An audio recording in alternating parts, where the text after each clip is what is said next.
দর্শক শ্রোতা, ক্রীড়া অঙ্গনের ভিতরে বাংলাদেশ মানুষের সবচেয়ে যেটা পছন্দের খেলা সেটা হচ্ছে ক্রিকেট খেলা। ক্রিকেট খেলা মানে বাংলাদেশ জাতির সাথে একেবারে আত্মার সাথে মিশে আছে। তাই ক্রিকেট নিয়ে বাংলাদেশ জাতির অনেক আবেগ বেশি।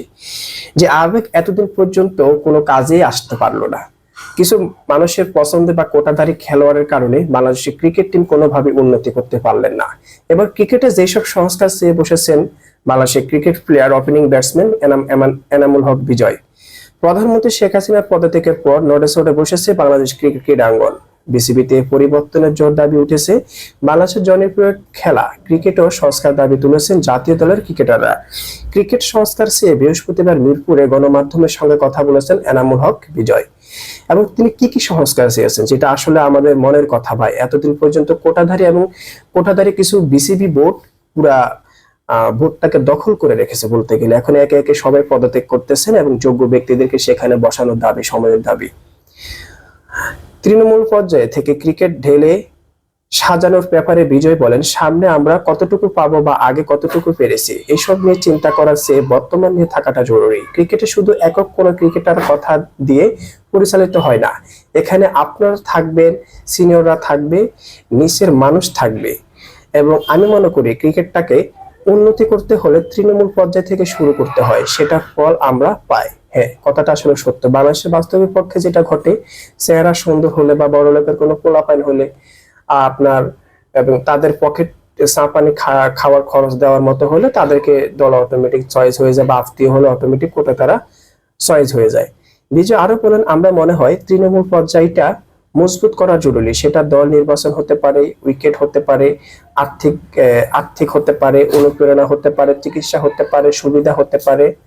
এবং আমাকে যদি বলেন, আমি মনে করি তৃণমূল থেকে দারুণ গোছানো ক্রিকেট হওয়া জরুরি। ক্রিকেটটাকে কেবল মিরপুর কেন্দ্রিক না করে সারা দেশে ছড়িয়ে দেওয়ার কথা বলেন বিজয়। তিনি বলেন, ঢাকা কেন্দ্রিক, মিরপুর কেন্দ্রিক ক্রিকেট আসলে আমরা খেলি, এই ইনডোর, এই আউটডোর। আর মনে হয় প্রতিটা জেলায় এই সুবিধাদি তৈরি করা। জেলায় যে আমরা আগে ক্রিকেট পছন্দ করে ভালোবেসে ক্রিকেট খেলেছি, সেটাতে আসল চলে যাওয়াটা জরুরি।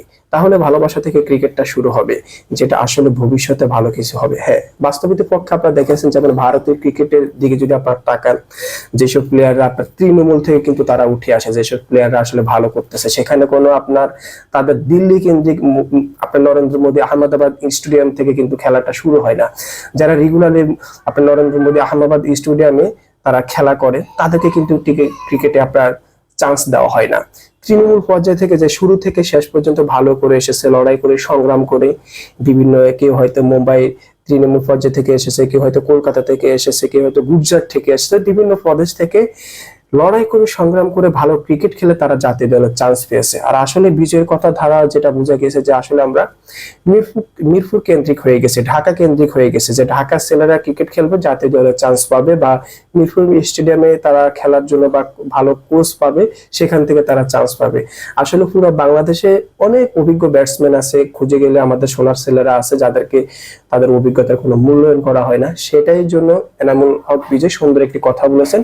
তৃণমূল থেকে যদি আমরা ক্রিকেটটাকে শুরু করি, তাহলে আমরা ভালো প্লেয়ার পাবো, সব দিক থেকে আমরা যেটা চাচ্ছি সেটা আমরা পেয়ে যাব। আসলে আপনাদের কি মতামত, সেটা একটু জানিয়ে যাবেন।